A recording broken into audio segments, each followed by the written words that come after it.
Pull up a seat at the table, because today I'm teaching you how to play Holi, Festival of Colors. I'm Mark Maya. Welcome to Board Game Coffee.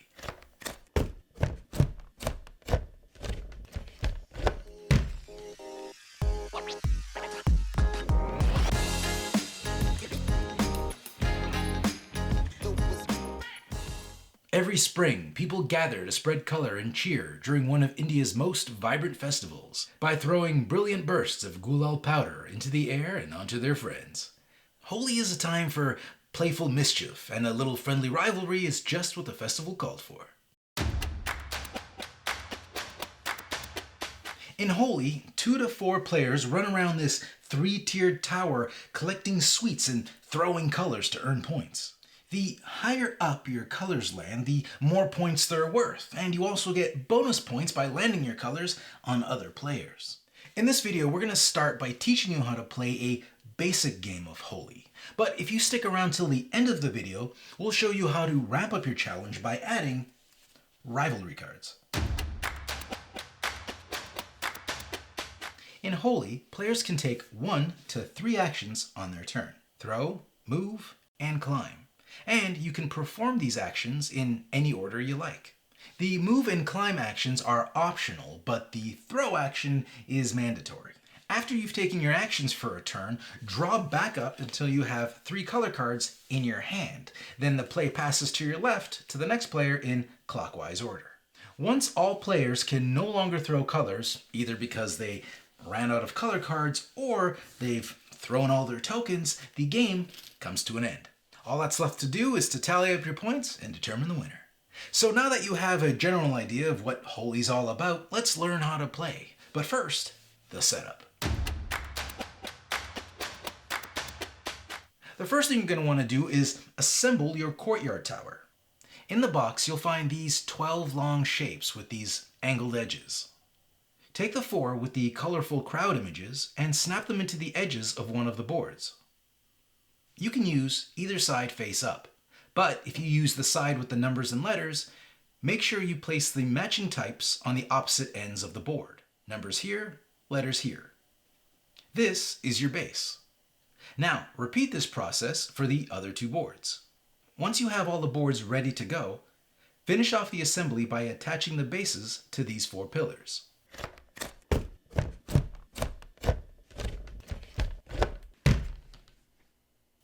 Make sure that the letter and number side match up all the way down the tower. And there you have it. Now, place 1 sweets token on either side of these corner spaces on the middle level, and 2 sweets tokens on either side of the corner spaces on the lowest level. Take the scorecard and matching color tokens for each player and set them near the board. Give the first player token to the player wearing the most colorful clothing. At this point, each player should take all the components of their chosen color, 1 helper card, and do the following.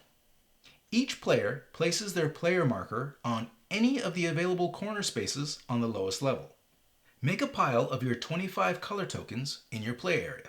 Shuffle your 13 color cards and place them face down, forming your deck.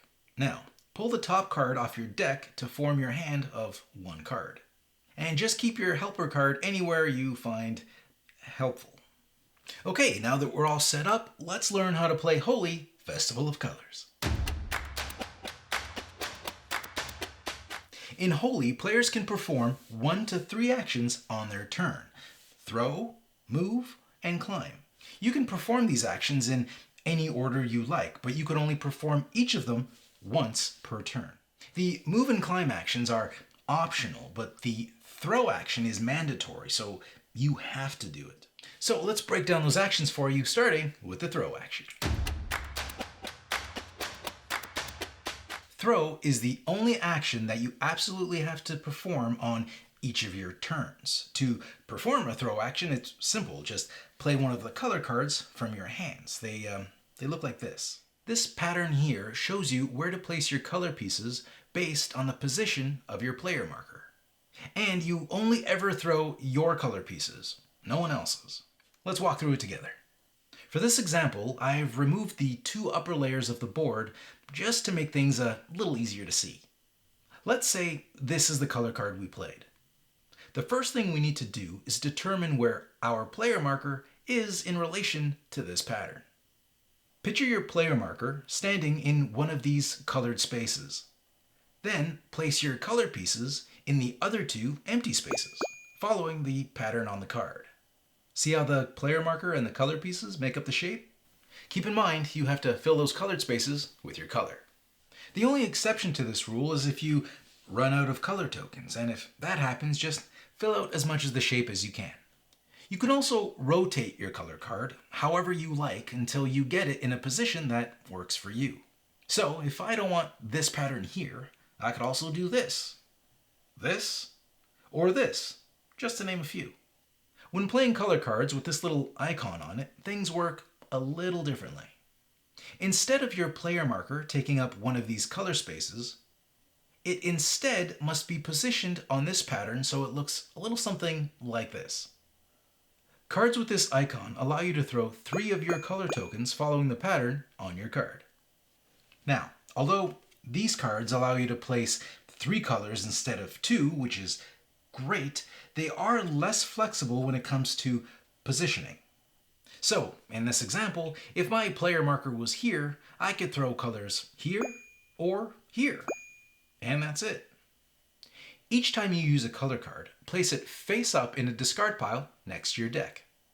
Now, there are a few rules to keep in mind when throwing color around the board. First, when picturing where to place your color tokens, all colored spaces must be aligned over the grid. This is good. This is not. But the blank spaces on your color card can hang off the edge, like this, and that's okay. You cannot place a color token on the same space as another color token. So, if you can't fill out the shape, you can't play the card. These rules apply even if you only have one color token remaining. A shape can never be played if it overlaps another color token or another player marker. You can place a color token on a sweets token, which kind of acts like a booby trap for other players. But we'll get into that a little later. If you manage to land one of your color tokens on an opponent on the same level as you, you score a direct hit, which earns you 1 point that you can mark on your scorecard right away. The player that got hit takes your token and holds onto it until the scoring phase at the end of the game. Those tokens will be worth 2 points to the player that did the hitting, but don't mark those points on your scorecard just yet. Wait till the scoring phase at the end of the game. Now, there is one last way that you can throw color using your color cards. By placing one of your color cards face down in your discard pile, you can place one of your color tokens in any empty space or sweet space on the level you are currently on. Although, when throwing a color token this way, you can't place the token directly on another player. And never on another token. In addition, you cannot play a card face down 2 turns in a row. An easy way to remember that is to just look at the top of your discard pile. If the card is face down, you cannot play another card face down on top of it. And that's all you need to know about throwing. Now, there are a few additional rules when throwing on the higher levels, but we'll touch on that a little later in the video. Unlike the throw action, the move action is optional. To move, simply place your player marker in any space of the level you are currently on. The only spaces that you can't move to are spaces that already have another player marker. If you move onto a space that has sweets, pick up all the sweets and add them to your supply. During the score phase, you'll score 5 points for every player that has fewer sweets than you. If you move onto a space with a color token, you must pick it up. If the color token you picked up is your own, just add it to your color supply to be used again later. If you picked up an opponent's token, hold on to it until the scoring phase. During the scoring phase, each color token that you're holding on to that doesn't belong to you is worth 2 points to the player that it does belong to. But remember, don't mark those points down until the scoring phase. If the space you land on has both sweets and color tokens, pick up everything in that space.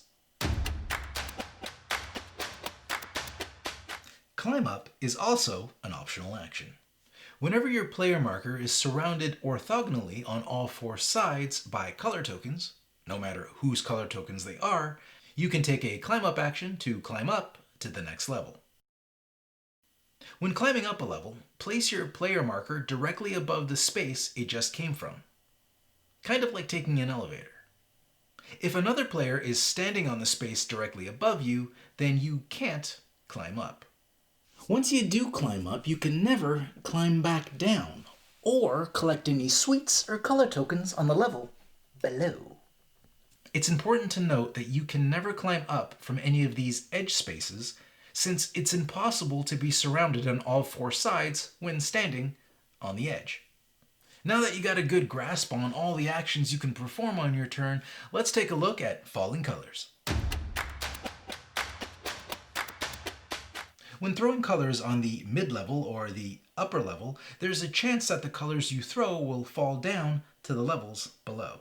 Once a color token is thrown, check the corresponding space on the level below. If there is a color token in that space, then the color token you just threw stays on the level you are on. If there is no color token on that space, drop the color token down to that level. In addition, if there's no color token on the space below that one, then your color token will continue to drop to the level below. When deciding how far a color token falls, ignore any sweets it might pass through or land on. Sweets have no impact on how far a color may fall. If a falling color token lands on an opponent, this does not count as a direct hit. The player hit by the color still takes the token, but you won't be awarded with the 1-point direct hit bonus. But it's still worth 2 points for you at the end of the game. Not a bad deal. Oh, and if the player ever moves their player marker into a space with a color token above it, that token immediately falls onto that player marker and the player collects that token. And one last note, sweets never fall. They stick to the level they are currently on. Once you've taken all the actions that you're going to take in a turn, draw one card from the top of your color deck until you have 3 color cards in your hand. Usually this means drawing just one card from the top of your deck every turn until you run out of cards to draw. Although at the end of your very first turn, you'll actually be drawing 3 cards because you only start with 1 card in your hand. Either way, once you're done, play passes to the player on your left. If at any point you can no longer throw colors, either because you have no more color cards in your hand or you've just run out of color tokens, then you've reached the end of the game. Although you're no longer taking your turn, leave your player marker where it is on the board, because you'll still be collecting color tokens from other players that land their colors on your player marker. Play will continue around the table in clockwise order until all players can no longer throw any color. When all players can no longer throw color, play ends and we proceed to the scoring phase. As you're adding up points, use the scorecard to track everyone's progress. Up until now, the only points that should be recorded on the scorecard would have been bonus points awarded from direct hits.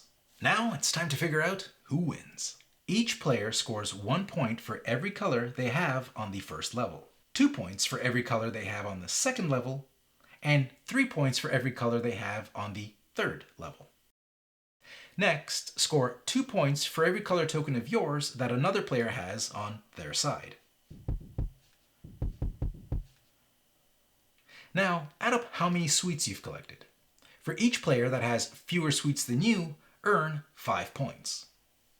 In this example, the blue player has more sweets than the red or yellow player, but less than the green player, so they would score 10 points. And lastly, if you're playing with Rivalry cards, add any points gained from those. Stick around till the end of the video to learn more about Rivalry cards. Now that you've added up your score, the player with the most points wins. In case of a tie, the win goes to the player who has most of their colors on other players. If there's still a tie, then the win goes to the player with the most sweets collected. And if there's still a tie, the win goes to the player closest to the first player marker in clockwise order. And that's all you need to know to go off and play a basic game of Holi Festival of Colors. Now, if you want to change things up or just ramp up the challenge, stay tuned and we're going to be teaching you how to play with Rivalry Cards. Rivalry cards are great. They can really change up your experience from one game to the next, and even increase the challenge. But what are rivalry cards? These are rivalry cards. Rivalry cards add new rules that adjust how you play, or how you score a basic game. For example, this rivalry card is a rule card, as indicated here. It reads, when you direct hit another player, they must give you 1 sweets token, if able. This is actually one of my favorite rule cards to use, because it keeps the sweets moving from player to player and adds an additional level of challenge that I really enjoy. There are also scoring cards like this one that read, color tokens on the top level are worth 4 points each instead of 3, which adds another level of strategy without impacting the basic rules of the game. Okay, now you know what rivalry cards are. How do you use them? First thing you're going to want to do when playing with rivalry cards is select which rivalry cards you want to use. This selection is made during the game's initial setup. Now, you can either choose your rivalry cards randomly or pick and choose from your favorites. Once the rivalry cards have been chosen, lay them out on the table where everyone can see. You can play with 1, 2, or 3 rivalry cards at a time. The more rivalry cards you use, the more you're adding to the challenge. When playing with rivalry cards, I personally like to play with 2. It's recommended when playing with rivalry cards that you don't use 2 rule types of rivalry cards at the same time. So now that you have your rivalry cards all set up, just apply their rule changes to the basic set of rules that you just learned and you're ready to go. I hope you enjoyed this video and found it helpful. Now, go play Holi Festival of Colors and have yourself a good time. Thanks for joining us. If you like this video and you want to see more, subscribe to our channel. It's the best way to keep up to date with everything we do here at Board Game Coffee. But if you want to see more right now, we got plenty of videos to choose from. And if that's not enough, follow us on Instagram, Facebook, and Twitter. I'm Mark Maya, and this is Board Game Coffee. And remember, have fun, keep gaming, be social. See you next week.